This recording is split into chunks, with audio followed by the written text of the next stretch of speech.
tips for engaging students using scenario-based learning. But before we dive into that topic, just a few quick housekeeping items to share.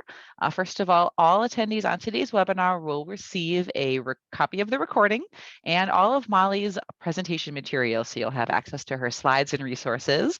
As well, we will draw one winner for our brand new medical mannequin quick scenario set at the end of today's webinar. So stick around, we're excited to announce the winner. And we will also be sharing a certificate of completion following today's presentation so that folks can use that for any professional development purposes.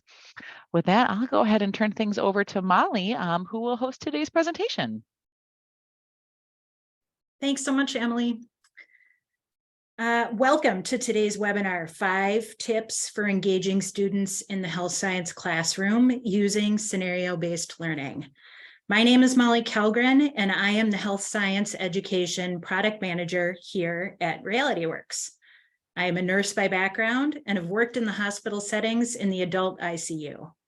I have taught nursing at the undergraduate level, including directing a simulation and skills lab, before going on to earn my PhD in the use of simulation in nursing education.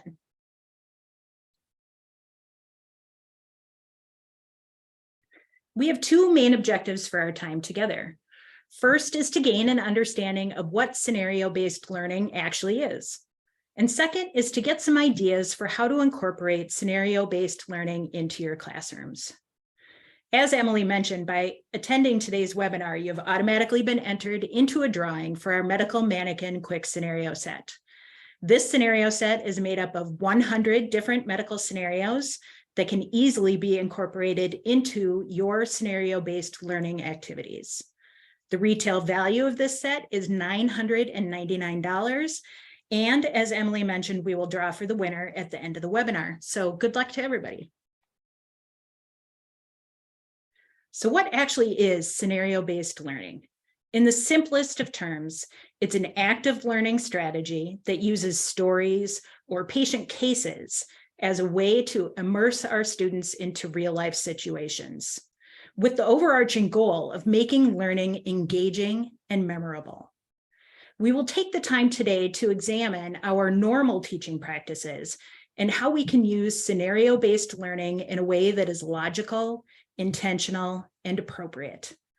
Understanding this structure is the key to identifying the right times and places to incorporate scenario-based learning. For the theory junkies out there, this method of teaching has been widely proven to be effective, and especially effective in the health sciences, when real-life practice for students is not always an option, due mainly to safety issues. And recently, because of limitations in clinical abilities or clinical site availabilities.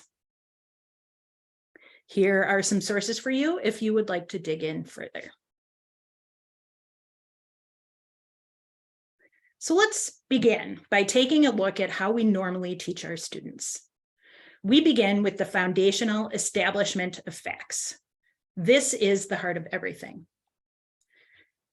Without these facts and this factual knowledge, we can never expect our students to succeed in health science. Consider this factual knowledge to be the bottom row of our house of cards. Next would be to add some context so that students can begin to learn how these facts can apply to real life. Give them opportunities to think through different scenarios and recognize the consequences of their actions, both correct and incorrect. This may include discussion with other students, discussion postings on your course website, or written responses. This added context really gives students a taste of what situations they might encounter in their future practice. Being able to visualize the connections between their activities in school to what they will be doing once they get a job provides real relevance for students, and as a result, increases their engagement. They understand why they are doing these activities in school.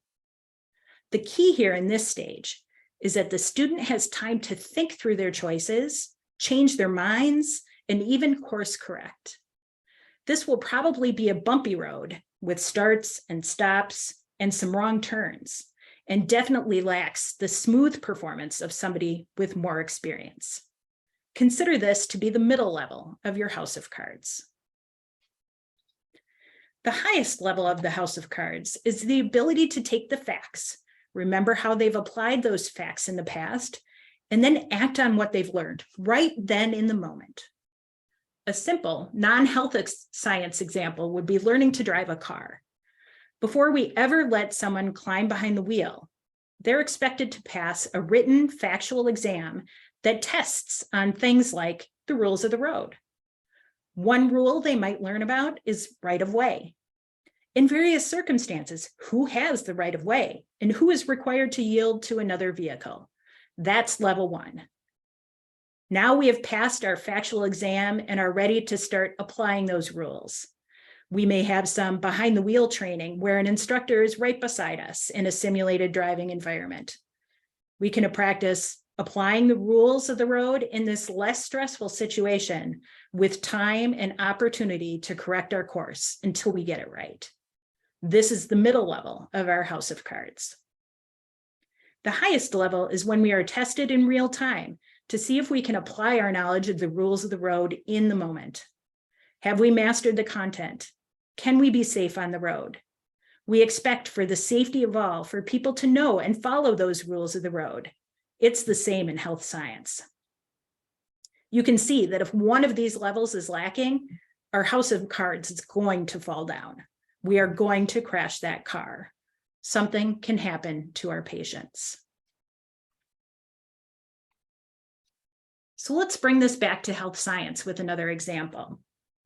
In order to be a safe and successful health science practitioner, a student needs to understand the respiratory system, for example.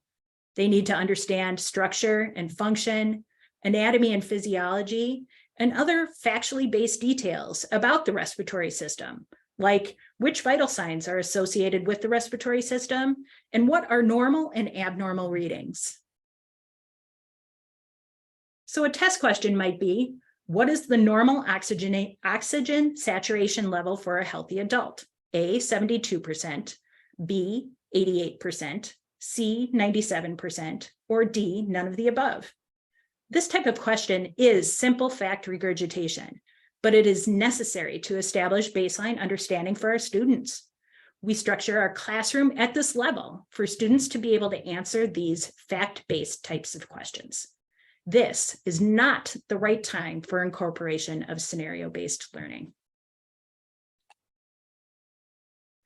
Once we have established that our students know certain facts, then we can ask them to begin to apply those facts to real-life situations. We can do this by adding context to our class activities. How do we do this? Some examples could include written case studies, discussion board postings, small group or parent share conversations, and large group discussions. But you can also get really creative here. You can post a video on your class website that students need to respond to. You can ask that they upload a video in response to a scenario you provide. Let your creativity show through here and feel free to try new things. In our example today, we will be completing a scenario-based written case study. We introduce Lisa to the students on a worksheet. They are given basic information about Lisa's situation. Lisa is a 68-year-old female who came to your urgent care clinic with complaints of shortness of breath. Her blood pressure is 138/72. Her heart rate is 94, respiratory rate is 22, and her oxygen saturation is 90% on room air. Her past medical history includes tobacco use and hypertension. On this worksheet that we provide, students are asked a series of questions that they must, answer independently. Then you can structure your class where they will pair up with another student, share their answers and the rationale for their answers to work through their reasoning and come to a consensus if their answers differ from one another.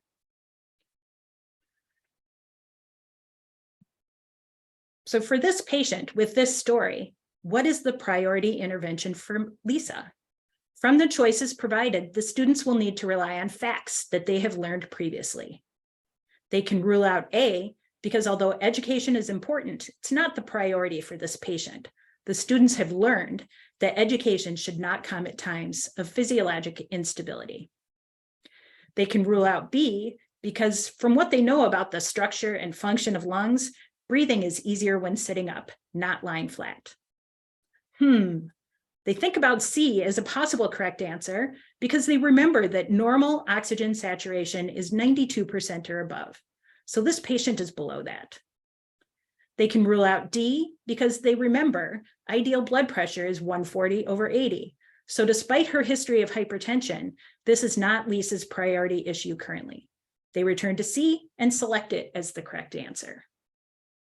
So what we have done here is taken the foundation of knowledge we hope our students have and create opportunities for them to think through what they know and how it applies to the current situation, a situation they are likely to encounter often in their professional practice. When they pair up and discuss, they can talk through how they made their decisions with one another. This is one example of scenario-based learning. You may be recognizing at this point that you have already started creating context for your students without even recognizing it. That's amazing. If that is the case, now you can move forward really intentionally and thoughtfully for incorporating context into your classroom during the right times and places. Now we move on to the highest level of our house of cards, the actual driving of the car. And maybe this is where our car driving analogy ends, because in health science, we have determined that our students still are not yet ready to be let loose on the streets without more practice and supervision. So instead, our highest level of the house of cards actually happens when they're still in school. We often use simulation or role-playing activities at this level. But again, this is an opportunity to be creative. Have them record a video demonstrating their abilities in real time. These types of activities require our students to build on their foundational knowledge, use what they've learned when they've had practice applying that knowledge, and intervene with simulated patients all in real time.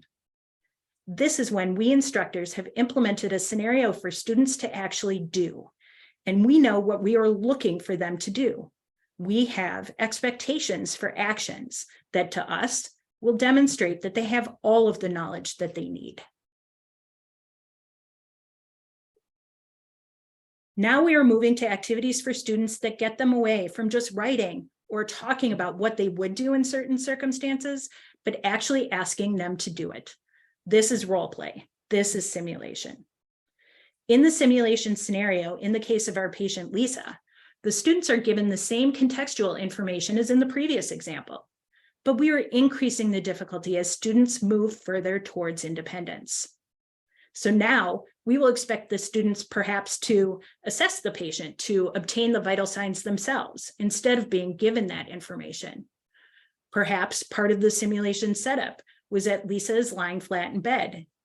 We instructors would expect that the student with knowledge about the respiratory system would gather vital signs, recognize that the oxygen saturation is low, perhaps apply oxygen at 2 liters via nasal cannula, and to raise the head of the bed. These expected actions are concrete demonstrations that the students have the knowledge about the respiratory system that we expect them to have. If one student in particular did not perform one of these expected actions, this can be a signal that part of their foundational knowledge is lacking. So why so much detail today about these various levels of learning and our house of cards? It's really to paint the picture, to understand that scenario-based learning is not one discrete activity. It's an umbrella of types of activities that can meet your teaching objectives. And also to demonstrate that there are times and places for scenario-based learning. In our house of cards, scenario-based learning is used in both of the 2 highest levels of our house of cards. Let's move on to our 5 tips. I've listed them here for you, but we're going to talk about each one separately. So if I'm writing my own cases or scenarios, what elements do I need to include for it to truly be scenario-based? First is context. The actual definition of the word context is the circumstances that form the setting for an event, statement, or idea, and in terms of which it can be fully understood and assessed. The crux of this is to provide enough detail for your students to understand the situation they are being placed in. If you are trying to figure out if you have too much detail or not enough detail, have a teacher colleague work through your scenario-based learning activity. It doesn't take long, but having a fresh set of eyes on your work will help inform any revisions you should make before trying out your activities with your students. Next is decision-making points. Even with appropriate levels of detail in your context, if the student is not required to decide anything, the activity will seem pointless and you will lose the student's engagement. The context should adequately set up your situation, and then your next step should be to figure out what students should do. In our earlier example, we wanted to determine what intervention Lisa, our smoker with shortness of breath, needs most urgently. This is the decision point in that case. The last component that should be present for all of your scenario-based learning activities is clear objectives. And of course, you already know this. I'm sure you're used to developing learning activities that have specific outcomes and they guide what and how you teach.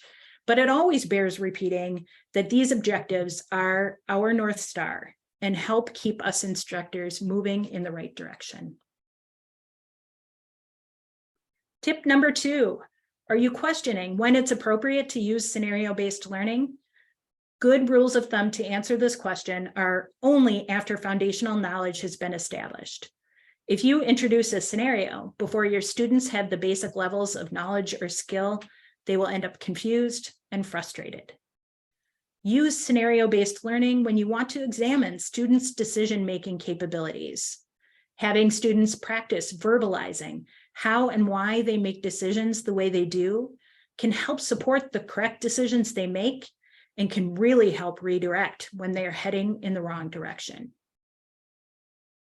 There are 2 options for which circumstances scenario-based learning can easily be used in, and I really see great value in both.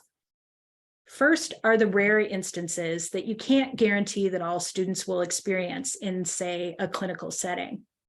Examples of these from nursing might be a code situation where the student needs to do CPR, or recognizing a patient who is in the beginning stages of sepsis. These are situations that are incredibly important for students to know how to work through so they're prepared when the real deal presents itself.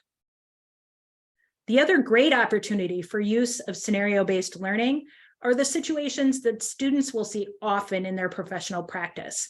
So you want to ensure that they show mastery of these before going out into the real world.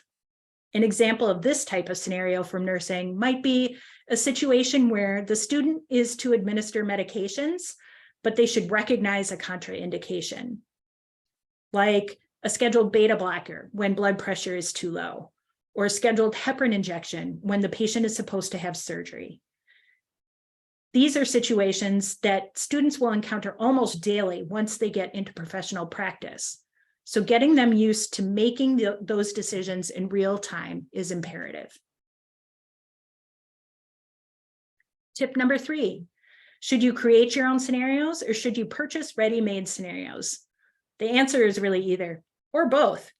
Creating your own scenarios can be incredibly time-consuming, but the positive side to that is that you will have scenarios that are tailored exactly to your course and your learning objectives. If you choose to purchase, obviously you're spending money, but the convenience of ready-made scenarios can significantly lighten the load for instructors. If you do go this route though, make sure you review the cases to make sure they align with your desired outcomes. You should always feel free to tweak ready-made scenarios to meet your own objectives more closely. Tip number 4, consider a mix of media. Scenario-based learning does not always need to be a written case study or a full-blown high-fidelity simulation scenario. Consider small steps to mix things up. If you're introducing a patient case, could you record an audio of that patient delivered in first person to help the students get to know the patient better? So instead of having them read about Lisa, record Lisa talking. Hi, my name is Lisa. I'm 68 and I've been feeling pretty awful today. I just can't seem to catch my breath and it's making me freak out a little bit. I do smoke and I know I should quit. My doctor has talked to me about that pretty often, and so on. This personalizes the story of the patient and can really engage the students in the activity. On that same vein, can you find a picture of Lisa to go along with your audio message? Students today are so tech savvy. Can you ask them to video a response to a scenario instead of writing the responses down? Can you record a video to introduce a scenario? These options do not need to be movie quality. Your cell phone is more than enough to get your point across in a way that draws students in. Finally, don't get stuck in one type of media. Mix it up. It keeps students engaged and on their toes. Tip number 5 is really just to be patient with this whole process if using scenario-based learning is new to you. Some activities will be a home run the first time you try them. Some will be complete flops. Most will fall somewhere in the middle. If your students learned and they were engaged, but some detail here or there could be improved, that's why we need to be constantly evaluating what we do in the classroom. So never stop trying to make even the best activities even better. Be patient with students as well. If scenario-based learning is new for them, it can take a couple of tries for it to feel less awkward or uncomfortable. They will soon see how much more interesting it is to be actively involved rather than listening to the sage on the stage. But just don't scrap all your plans if the first attempt doesn't go over as well with your students as you'd hoped. Now we have a bonus tip number 6, which is the Realityworks Medical Mannequin Quick Scenario Set. This is a set that we'll be giving away here in just a few minutes. Just to give you some more detail about what comes with this product, there are 100 different scenarios included, from infants to pediatrics to adults to geriatrics. There's a huge variety in patient settings, including clinics, inpatient and outpatient settings, as well as community sites. The scenarios each include objectives, student roles, setup instructions, pre-brief questions, and simulation scenarios with expected student actions laid out all for you. These scenarios follow the International Nursing Association for Clinical and Simulated Learning Standards of Best Practice, so you can be assured of their quality. There are 5 sets of scenario cards included, so you can creatively use these in smaller groups in your classroom, and a printable workbook all included. So if you find yourself short on time, but really motivated to start using scenario-based learning in your classrooms, please consider adding the Medical Mannequin Quick Scenario Set to your toolbox. I want to thank you for your time today. And with that, I'm going to pass the baton back to Emily to help with the question and answer session and with the drawing for our big winner. Emily? Well, thanks so much, Molly. That was awesome information. As Molly just said, now is the time for questions. So if anyone who's on today's webinar has a question or a comment for Molly, please feel free to either utilize that chat feature on your screen, or you can use that formal Q&A section as well. We'll give folks a minute or two to type up a question. Molly, in the meantime, I have a question for you. It's one we've gotten a few times since announcing this new Medical Mannequin Quick Scenario Set. I'm wondering if you can tell us whether you need our mannequins, since we do sell several, to use this set, or can this be used with any mannequin? That's a great question, Emily. Thank you. Really, these can be used with any mannequins, or you can actually use a standardized patient for these as well. You can have a fellow student or fellow instructor act as the patient in the scenario if you would like. These are low to medium fidelity scenarios. So you don't need a top of the line, all the bells and whistles mannequin. You can use virtually any mannequin that you choose. Okay, awesome. That is great to know. Thank you. It looks like Laura's wondering, are the scenarios in this set only for nursing students? What might we have to offer for physical therapy students? That's a great question. We really tried to open this up and have these available for and applicable for all health science in general and not specifically nursing. So it's really a matter of taking a look at the scenarios that are in there. And you might find a scenario that is intended for nursing in here or pre-nursing students. And you can, with a few small tweaks, make it applicable to your physical therapy students. So they're not specifically for nursing, just to answer that question. Absolutely. Actually, and this might apply to Mindy's question as well. It sounds like she teaches medical assisting. So she's wondering how easy it is to tweak these for medical assisting instead of nursing. Is it similar? Yes, exactly. And they're specific enough to understand what the crux of the scenario is. But it again is quite easy to just tweak an objective wording or an expected action for the student to make it more applicable for your students. Okay, wonderful. Is it helpful for high school students versus post-secondary or all of the above, depending? What would you say? All of the above. Again, Wonderful. you're looking at those objectives and saying, is this objective appropriate for the level of student I have? Those are the things that you often want to tweak in minor ways when you decide to purchase pre-made scenarios. Okay, wonderful. Sarah's wondering if you can describe the printable workbooks a bit more. How do those impact the set?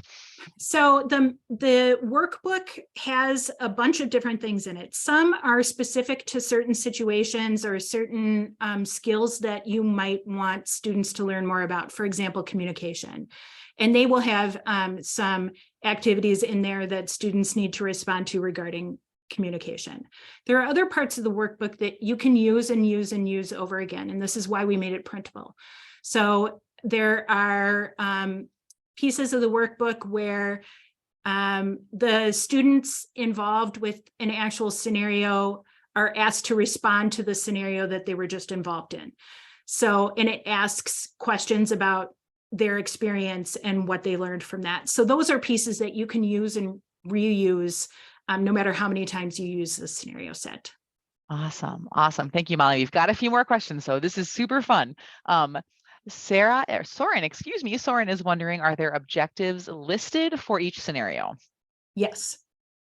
Okay, wonderful. And Mindy is wondering if there's a resource that they can use to follow a type of template if they wanted to write their own scenario.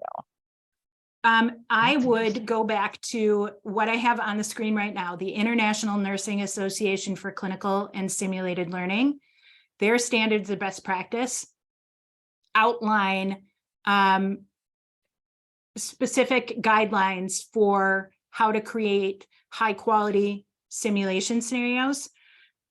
So that would be more applicable to if you're doing a high fidelity simulation, that top level of the house of cards where you actually want them to be doing something. Those standards of best practice will help you create your own. Okay, wonderful. And I see a question I could actually answer. Linda's wondering about the price for this set if she doesn't happen to be the lucky winner. And I'm going to go ahead and share a link to the product page in the chat. So I'm hoping, you know what? I don't think actually I was making that shareable by all up. I apologize, everyone. Here we go. Okay, I just shared a link in the chat that'll give everyone access to that product page we have on our website specific to this set. So you can see pricing, you can see content details, a curriculum sample, etc. And of course, we can also actually link to this as well in our follow-up emails. So that'll give everyone price information and such. Kim is wondering how the scenarios are organized, if it's by topic, objectives, adult versus pediatrics, etc. Yeah, they're typically chunked by patient type. So we have grouped all of the infant scenarios together and the pediatric scenarios together and adult and so on. Okay, wonderful. Megan's wondering if we can see a close-up of the cards or be sent a sample. Molly, I am on the product page. This is such a brand new product. It does not appear that we have added a sample card yet. Oh, but you know what? I might have one. Let me Oh, see if I can pull one up. if you zoom into if you're on the product page, in the series of images on that page, there is a snip of one of the scenario cards that you can kind of see the content of, but I will make a note. I'm betting we can include that in our follow-up emails as well, because I'm sure we'll be adding it to the website as well. Sounds good. I'm still like, I know I just had one at my fingertips not too long ago, and I'm having trouble putting my fingers on it. All right, let's follow back. Megan, I appreciate that question. That's a good one. We will make a note, and if we don't have anything that we can share live during the next few minutes here as we wrap things up, Megan, we'll follow up. And if we can, we will link to that sample for everyone to access in our follow-up email as well. Just making a note here. This is great. These are great questions, everyone. Thank you. Marjorie's wondering if we have a smaller version of this at all. Something possibly a little less expensive or extensive in this case. Molly, do you have anything? Can you speak to that at all? I know this is a brand new product. This is a brand new product, and this is our first go around with this. And we're always open to taking suggestions or product ideas from the people out there, boots on the ground. So if we, hear that a lot, that we will certainly take that into consideration, maybe bundling these in a different way so that it's accessible for more people. Wonderful. Okay. Okay, some awesome feedback. Catherine's letting us know that she received the set from her local rep, and she's excited to share them in class. Yay, Catherine. We can't wait to hear what you think of them. This is great. It looks like we don't have, maybe we have another question. Oh, you know what? Yes, we have one more question, Molly. Great. Do you have scenarios that would be appropriate for high school students? It sounds like Marjorie's asking about 20 scenarios in particular. I'm sorry, can you sorry, that was a little choppy. Do we have a set of scenarios within this set that are specific to high school students? We chose not to limit the use of the scenarios by educational level. We really wanted to make something that we thought was widely accessible to people of different levels. And as I mentioned before, it's a matter of, taking a look at the specific scenario that, gives you the crux of the content that you really want to teach, and just make sure that the learning objectives and the expected actions of the students really match the foundational knowledge that your level of student has, and tweak accordingly if you need to. Awesome. Thank you, Molly. Sarah's wondering, does it have any follow-up scenarios, or are they all like initial intake / interaction? They are not all specifically initial intake interactions, but they are all discrete scenarios. So none build on one another, if that makes sense. Sometimes they're placed at different points in the patient progression. So it might not be the, initial time they meet a patient, but I don't know if that makes sense. Does that make sense? Well, attendees, you feel free to chime in. I'm hoping, Sarah, does that answer your question specifically? You're the one who asked it, but I think that does. I'm not seeing any more questions, Molly. So it looks to me like you answered. Marjorie says, thanks. Well, you are very welcome, Marjorie. These are awesome questions. We will, again, just to reiterate, we'll be sending a follow-up email with resources, with a link to Molly's PowerPoint, the recording and whatnot. So if anyone thinks of any questions after we've ended things today, feel free to reply to that email tomorrow. Feel free to contact our team directly. We'll connect you with whoever we need to connect you with to make sure your questions are answered. So thank you very much. Oh, yep. And Molly, Sarah does say that you were able to answer her question. So thank you. Excellent. Good. Are we ready for the big drawing? Oh, I think we are. Are we ready? Dun, dun, dun. I have a name to announce. It is Gretchen Jopp. Pardon me if I'm not pronouncing that right, but Gretchen Jopp is our winner of the scenario set today. Yay. Congratulations, Gretchen. Yes, congratulations, Gretchen. Gretchen, oh, Gretchen says, oh, wow, thank you, yay. Gretchen, we will connect you with your local Realityworks account manager who will reach out to fine tune details regarding getting you this free set, but we will do that right away because we are as excited as you are to get it sent to you. Wonderful. Okay, well, thanks everyone for taking the time to connect with us today. Congratulations, Gretchen, and thank you everyone for being such wonderful participants.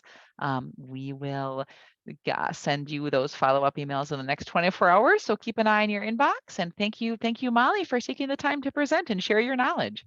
Thanks so much for taking the time to join me. All right, thanks so much, everyone. Yep. Have a good day. Bye. Bye.